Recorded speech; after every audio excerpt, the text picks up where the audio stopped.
Hi everyone, thank you very much for dropping into this episode of the VRCade Podcast. We have some news. We're actually going to be ending the podcast at this episode, and then we'll be back shortly with a new podcast with a new format. And we really do appreciate everybody watching us, supporting us. The comments have been great. The live chat's been awesome. We appreciate each and every single one of you, and we'll see you again soon. Cheers.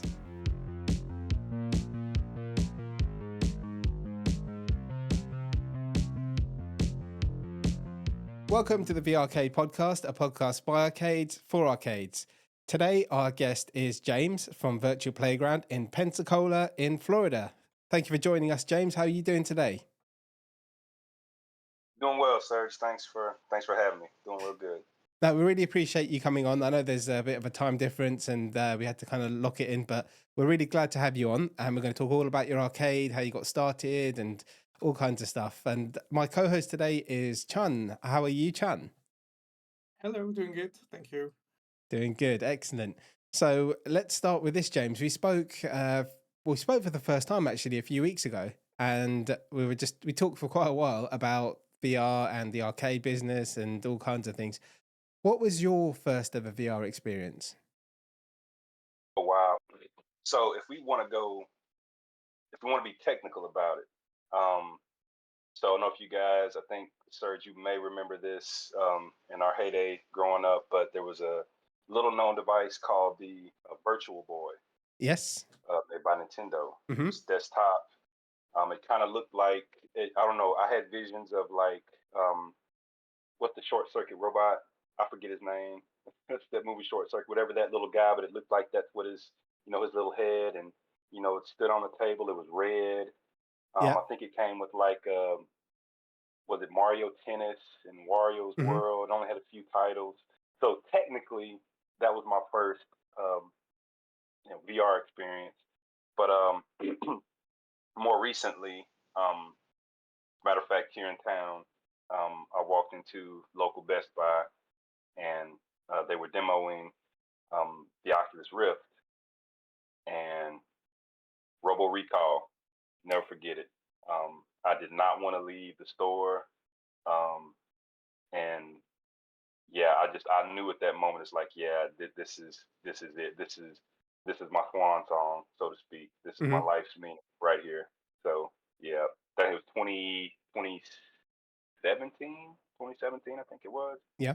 So yeah, Cool. yeah. I think it was number 25. There you go. Yes, that's it, Johnny Five. Johnny That's it. 5. That's I it. Yep. haven't seen those Yep. films in so long. Really cool films Right. though. Yep. Yep. Tell us something unique about the town that you live in. Oh wow, this place is great. So a little history. So I actually grew up. I was raised in a small town at the time. It's gotten larger now. It's Foley, Alabama, Mhm. which is right at 30 miles west from my location here.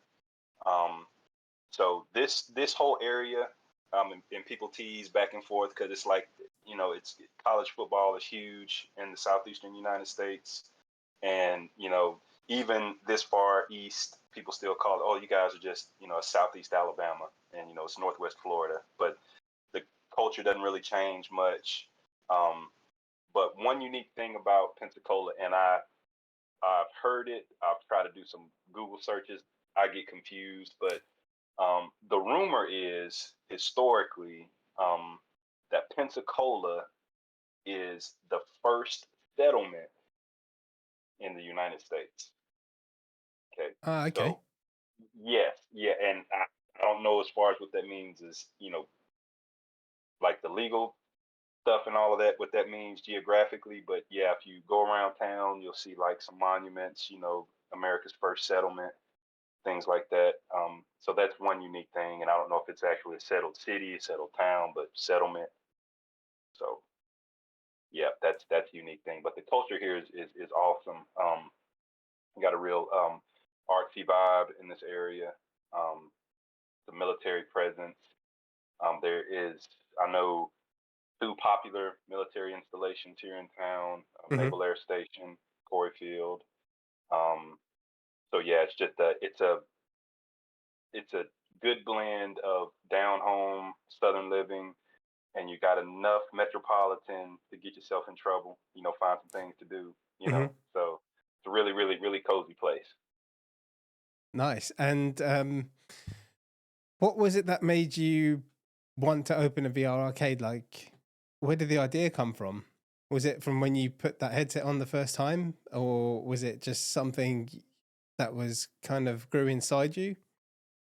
Yeah, it's a little bit of both, Serge. I think,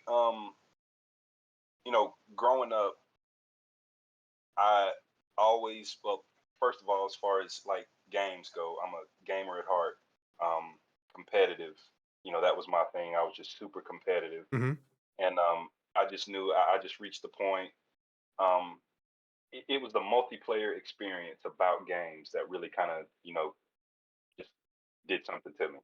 It just, I loved being able to, sit down, you know, fellas after school, we pile up in somebody's, den or bedroom, and I can remember System Link Xboxes, and I was just like, wow, this is awesome because it just the energy about that, Hmm. screaming and hollering and having a good time. And I was just like, man, if this could be captured in a bottle, you know, um, and who would have thought, gosh, I'm aging myself. 20 years later, we can literally get inside of these first person shooters now. Yeah. We can get inside of these games and you can, actually live the game, so to speak. So it, I guess from childhood, it's just like, man, if I ever had the opportunity, if I ever get the chance, if I get the funding, if I get the space, I'm gonna build, the game room of game rooms, specifically for family and friend groups.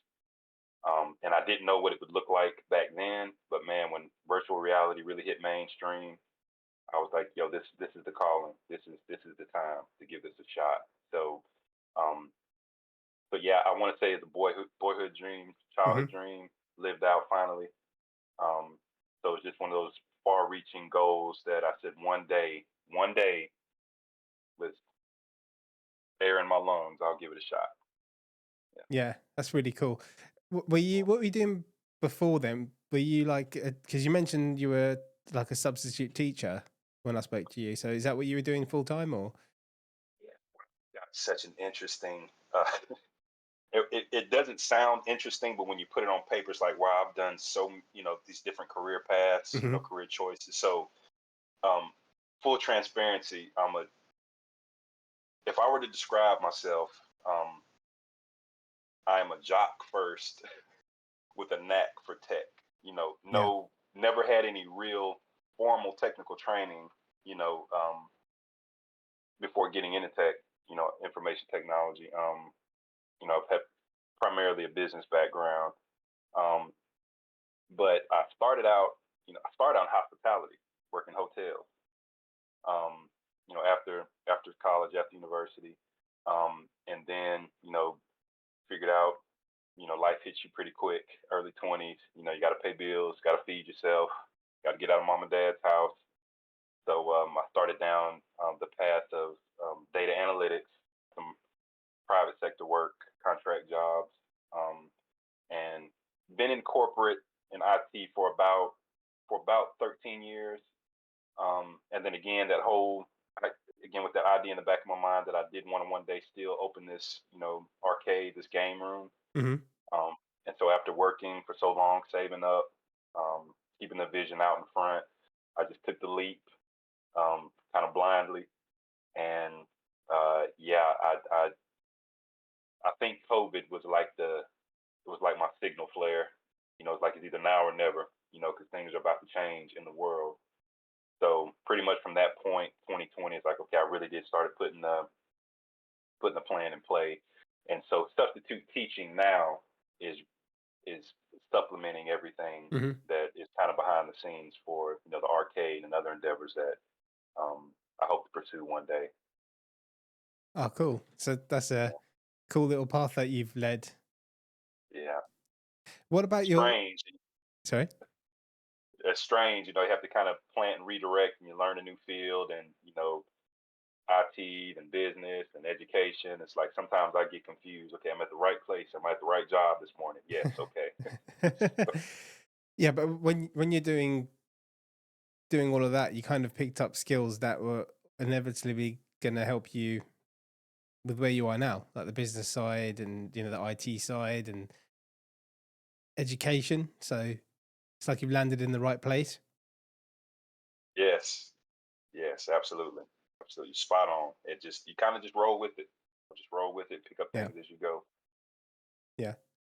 Tell us about your location. Are you like on a high street or are you in a mall? Like, what's your location like? That's a new one, sir. High Street. That's you might have to. So what's High Street? Break that down for me, so I don't. It's like a where there's a town and all the shops and stuff are there.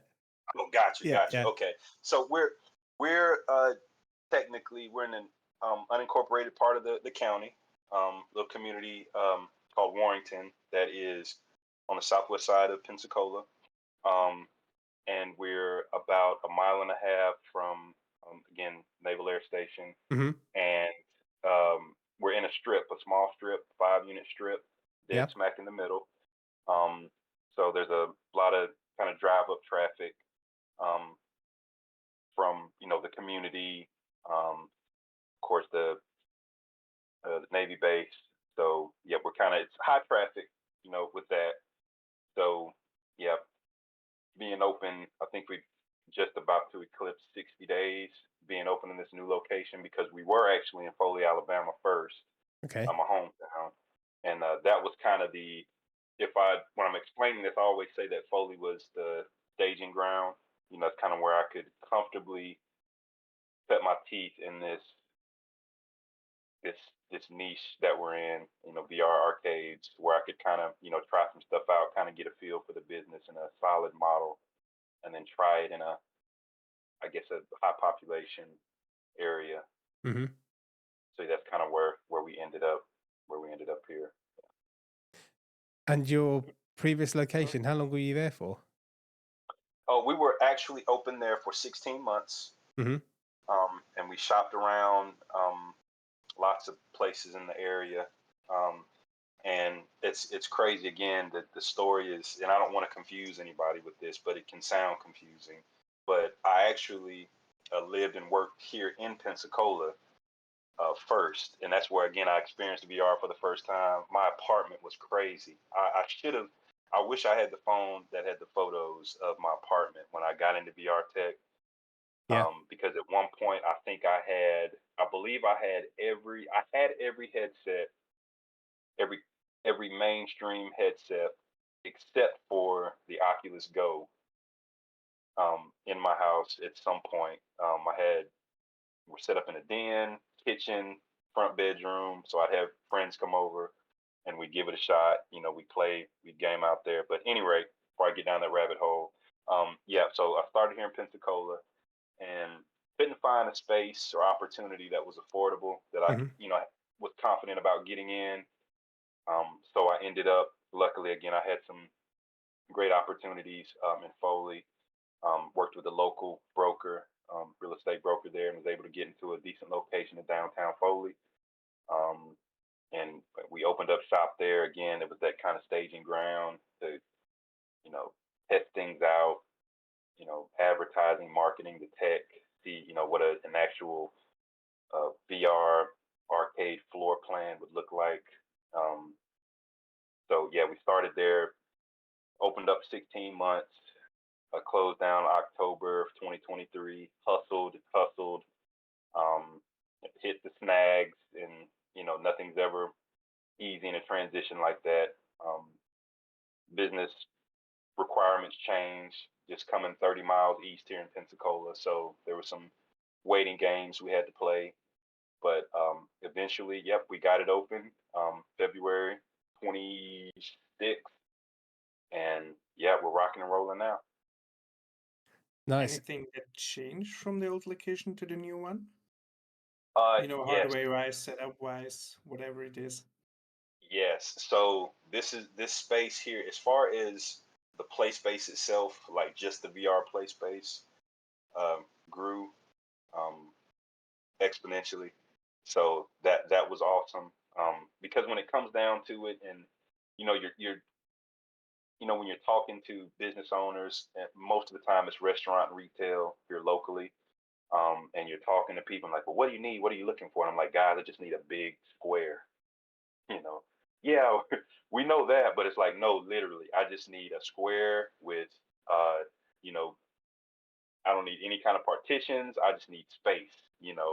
And ultimately, what it might look like is it might look like, whatever it's called in the, and I try my best. I'm not, making fun or poking fun of anybody, but at one point I was thinking about putting pads on the wall, Mhm. right? Like some kind of, padding. So it's like it could look kind of like the quote unquote crazy house. When you come in. That's a great So marketing. y- Call it the yeah, crazy house and just pad right. everything up, and you can serve everyone in a straight jacket. Exactly, right. So all kind of stuff came up, but yeah, it was interesting having conversations with folks, but primarily it was the play space that we were always looking for, but again, I had to get open, get in somewhere to Yeah, start, kind of fleshing out the particulars, you know, teaching myself, training myself, and help how to, run a cash register. You know, how do you, um, how do you receive guests who've never even heard of VR outside of what their children talk about? You know, so all of that stuff kind of played into it. But I looked and looked and looked and couldn't find anything here in Pensacola. Ended up going back to Foley, opened up for 16 months, found an ideal spot here in the Warrington community in Pensacola, took another leap of faith, and now we're here. And yeah, Serge, you and I've talked about just kind of there's still aches and pains. How do we market this? How do we, pitch this idea to people where it's understandable? So, but that's the part of it. That's the challenge that I think, that really kind of motivates me. yeah. So, yeah. And you said about people who've never tried VR. How, if you could walk us through how you would say qualify somebody who just walks through the door and says, "I don't know what this is." How would you explain VR to them, and Yeah. how would you help them choose a game and things like that? Yeah, and that's a good question. And we try our best not to stereotype people just off a glance. Hmm. Because surprising, surprised me is it's actually the older demographic. They're a bit more adventurous. You know, they're willing to try the crazy stuff. Let me try. No, give me some horror. You got any flight sims? It's like whoa. It's surprising. Yeah. Um, but primarily the conversation starts out, you know, if they don't know what VR is. Of course, I always ask, have you ever put on a VR headset? Do you know what virtual reality is? And they say no. I say okay. Then I ask like, okay, well, what types of genres do you like for entertainment wise? Is it sci-fi? Is it you like westerns? Just kind of go down the list. Say, oh, we like murder mysteries. We like suspense. Ooh, okay. Well, we'll try something. You guys. What about zombies? You got stuff like Propagation VR, Arizona Sunshine. You like shooting. So literally, it's just like this kind of canned questionnaire in my head. Hmm. Conversationally that I kind of just pitch, and we just have this organic conversation. And then, of course, we've got some menu items that we show them, which has been pared down drastically, because there's all sorts of experiences out there. But it's again for me as the primary game master, it's also okay. Well, what are they into? And of course, asking. I hate. I stop saying hate, but I've tried to lean away from asking about things like motion sickness. Hmm. Because that can be a bit intimidating to people when you start talking about that. So I'm always thinking about what can be a simple kind of hand holding experience that I can give these folks, you know, with, also giving them the option, say, hey, well, we'll let you do something like the lab, right? Yeah. Themes the lab, something kind of let them feel their way around and say, okay, I want some action. I'm ready now. Throw me in some. I'll say, cool, you got 30 minutes left in your experience. Let's try this, you know. So, yeah, it's really just conversation, um, and trying to pair what they give me, to an experience we have that's quick and convenient and easy for me to manage and them to get into. Hmm. Yeah. And from what you've told me, you're very hands-on. Do you stay with the customer the whole time and talk them through everything? And Yeah, for the most part, I do, um, because for me, and I'm selfish this way, because I would much rather, and we all know it's so cool watching somebody experience VR for the first time. yeah, You know, just the oohs and the ahs and the, it's them, going through that experience. That's always cool. So I try my best, um, at the front end of the experience. Any kind of tutorials that'll run, I'm always like, hey, before we go full immersion, before you put, you know, headphones down, you know, mouth closed, eyes open, kind of things. Like, just kind of talk with me. You're probably going to have some questions, as far as it's always movement. Navigating is always the big question. How do we, let's make sure you're comfortable with navigating 3D space. And once we hit that sweet spot, we're like, okay, well, I'll let you go now. And at that point, outside of, something in the game confusing them or they can't overcome, for the most part, I like to kind of just stay back and I tell them that. Like, if they're doing an escape, I say, I'm a game master that nudges. hmm I don't like to give stuff away, but I'm absolutely here for you 100%.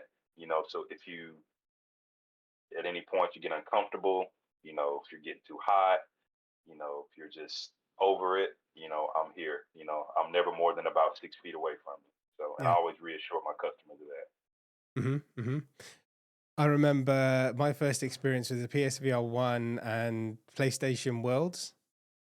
That's the first time. Yes. I've never tried VR before. And I just thought, oh, what is this thing? It's the latest thing in gaming. I was a gamer. I was like, oh, let me try it out.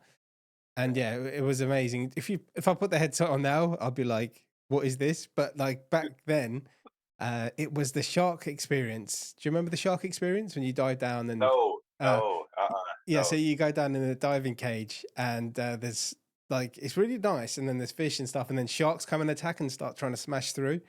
And Yeah.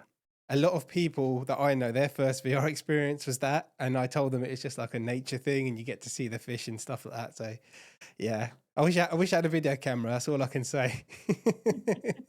Right, right. Yeah, yeah. But But those yeah, are the moments, though. Those are the moments. Those yeah, are, like I said, it's just like it's that first experience. And let's be honest, like if a group shows up, it's the family, they're there to have a good time. yeah. They want to have a good time, and I always, and one thing I do is like, just so everybody's kind of, that they can relax, is like, of course I use one of my old HTC Vives as a prop to kind of show hmm them, um, the form, the build of the actual headset, what you're using today. And I'll put it on, and I'm like, hey, this is cool, right? So y'all take me out, right? This is so awesome. This is what we're doing. This is what you're doing. yeah, And they're like, oh, and of course they laugh. They have a laugh. They're like, oh God, they look so silly. But yeah, then after that, it's like we got them. You know what I mean? So yeah, that's awesome. I love the whole experience, especially for first timers. It's just a part of it. yeah. Sounds like a really cool experience. Do you know where like your most of your customers come from? So I'll talk a little bit about both locations again because we've only been Yeah. here, coming up on 60 days. So, um, primarily again, we're on the coast. We've got beaches like right down the street from us. So primarily, we're talking about vacationers, Yeah. um, folks that are traveling, sightseeing. So get a lot of that. So since I've been here, it's been a mixed bag. But what's awesome is, again, back to my, boomerang of a life story as far as the business goes. A lot of my, um, customers from, well, yeah, so my primary customer base from the Foley location were actually coming from Pensacola. Okay, Right. so, friends and family I had made here in Pensacola, they were actually driving over to Foley to come, experience VR. And then so now it's like it's home for them now. They can come, they can just visit. We're 10 minutes up the road now. Mhm. So, but yeah, primarily it's been vacationers, and it's in this area of the country. It's definitely a peak season business. Yeah. model right now. So, and we're finding, I'm always, it's like meeting you, Serge, connecting with you and getting ideas off of, somebody who kind of understands the language and like how you can market, the services, the products and services as far as VR goes is awesome. Yeah. And that's kind of where I'm at now, trying to find out, in the dead time, you know, how else can we utilize or how else can someone utilize our services, Um, so yeah, trying to find ways to reach demographics that we're not reaching right now. Hmm. Yeah. Yeah. It's always hard at first, especially with a new location. It's kind of figuring out who who your actual ideal customer is and where they're going to come from. So you have to just try so many different things and see what kind of results you get back from there. Do you have any plans like moving forward for like marketing and things like that? Well, actually, I think since there was a lot of stuff that I couldn't do in the first location that I can now do in the second location, just because of numbers and the diversity of the demographic over here in Florida. Hmm. So there's a lot of stuff that I'm actually dusting off that I had planned to do, in the first location, but just couldn't. Hmm. And I'm finding out, it's just we're in a time now, like, and I think we've seen the shift of, even side of the road billboards are becoming obsolete, Yeah. because everybody is literally face down on their devices, right? 100% true. Yes. Yeah. So it's how can we, you know, without being too intrusive, how can we kind of squeeze ourselves in there, um, and just trying out different stuff. Again, there's a lot of diversity here. There's different communities here, and it's really just it's the networking game, Yeah. you know. It's the networking game. It's building a solid customer base that is willing to talk about the services that we provide. So I think again, it's so much about VR, and you guys are well aware of this. A lot of it's education, on the front end. A lot of it is actually, because you can make the coolest flyer, the coolest graphic, of whatever's going on in this headset, right? That just doesn't translate with folks a lot of times, right? It's just like, Yeah. yeah, he's got this headset on, but what am I doing? What is that? What's Hmm. happening there? You know. So I've actually tried to develop more um, educational material in the promotions, right? Without making it too wordy and too lengthy, to where it's like, this is too much for me. Something that's Yeah. quick, but it's gives a decent explanation about the experiences and kind of what VR is as a whole, and then try to sell that as best we can. Yeah. And do you have much competition in the area? Are there any other arcades or experiences around? Yes, there is an arcade in our mall here in town, Hmm. um, but I think, and it's actually been a while since I've been in that one, but I think we're set up a bit different. We cater to kind of a different demographic. Um, Sure. but again, competition is good, you know. So again, me being kind of this VR or virtual reality evangelist of sorts, I'm hoping that we could get more, folks in this, small market VR, arcade business, because the more people that catch on, I just think it opens up a lot more opportunities for all of us, So, but yeah, and I think they're on the other side of town. I'm down here, they're over there. Hmm. So I don't necessarily think that we're competing per se, but I mean, we and another presence. And there's other spots that have, VR experiences, like bowling alley back Yeah. home. They've got some headsets, but I think they rarely get used, but yeah, no real, competition, so to speak. Yeah. Okay. Do you have many people come in whose friends have been there, like word of mouth? Do they come in and say, my friend came and said it's great? And Yes, yeah, yes, yep, yep. And that's so encouraging. That's so encouraging. Yep. As a matter of fact, since we've been open here, we've had two instances where we've had first timers bring family members. So like the first time we've had, a gentleman and his girlfriend came the first time, and then he brought his mom, dad, and grandmother back with him. So the second time he came, so that's always because that's them. Anytime someone else can create the excitement for your services remotely, yeah, that's awesome.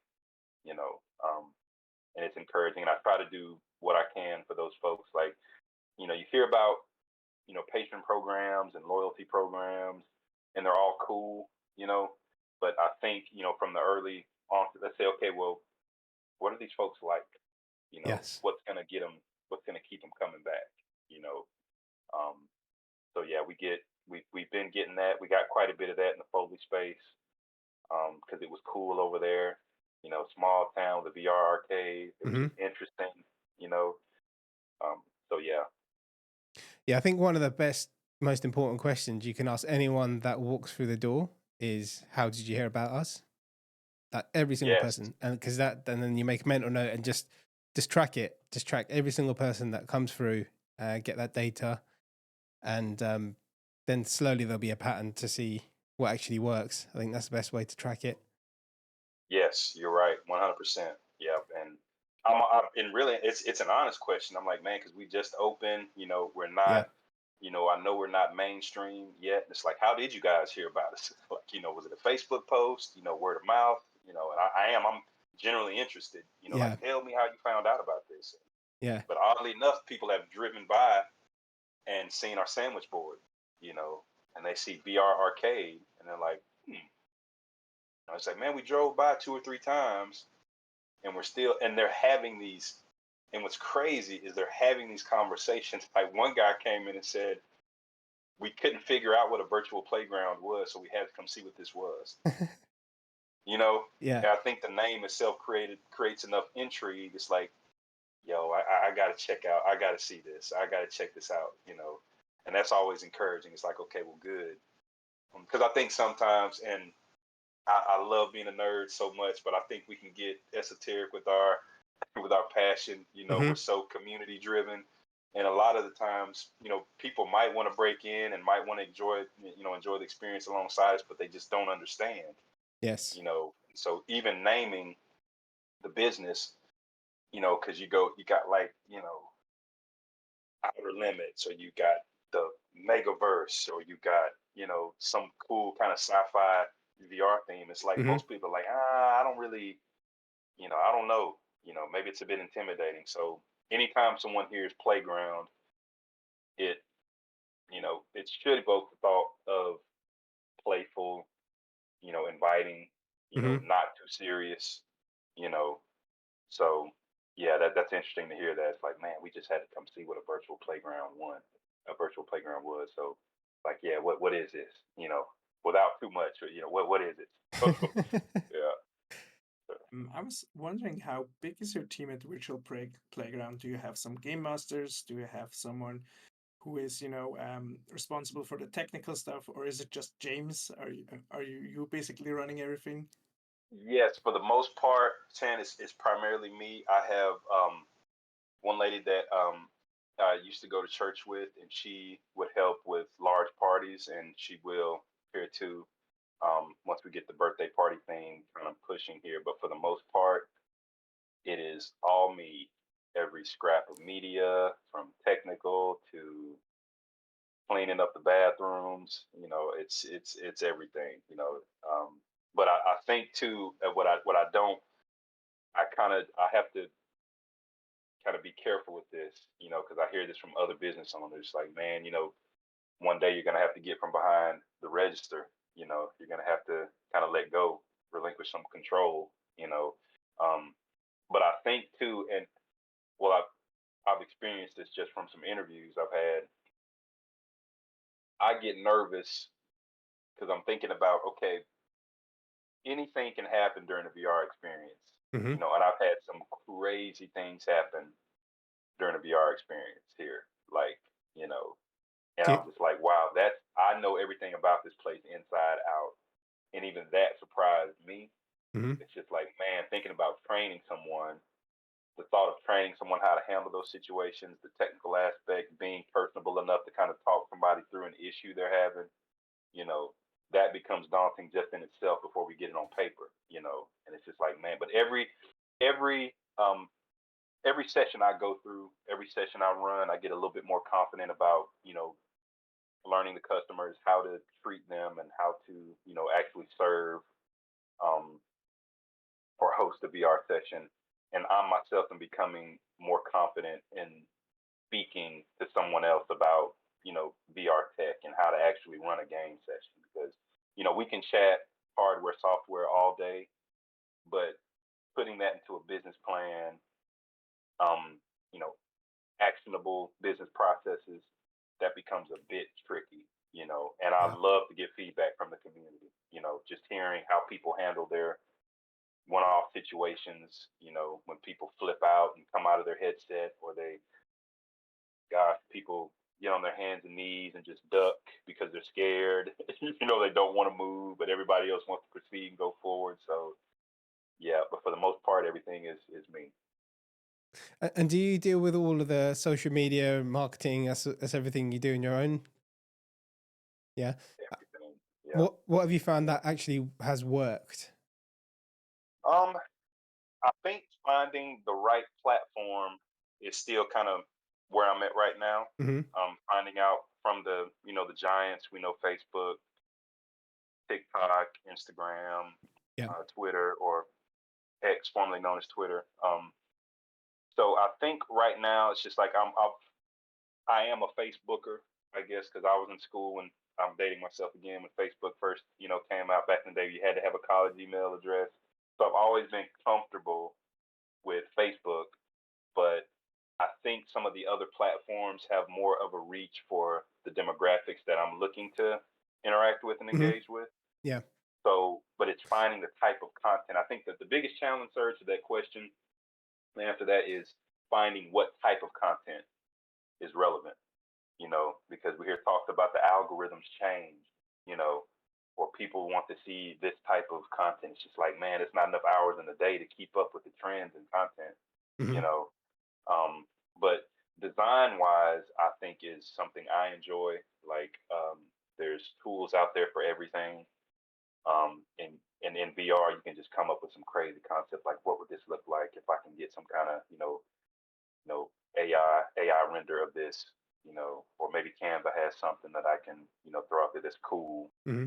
Um, so yeah, but really it's the type of content and the platform, kind of where's that happy medium. Yeah. And how many games do you actually have on? Like, do you provide? Oh, good question. So um, we use a mix of ARBI, Yeah. their titles, their skate titles, um, and we have I think we have 73 experiences on each station. Hmm. Um, but honestly, we know this as VR heads that not every experience is a good experience. So, or it's technically fleshed out. So, out of those 70, I can really lean into about 15 to 20 of those. Hmm. Um, but you get some because we've got an hour-long experience package where people can come in who are familiar, and a lot of times they're regulars.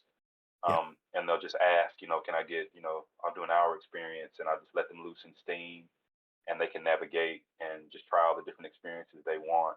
So that's good. That's a good side of it. But again, there's just so many experiences where I may kick myself for this later on, but I think at this point in my career, it's definitely quality and not necessarily quantity. Okay. In this aspect,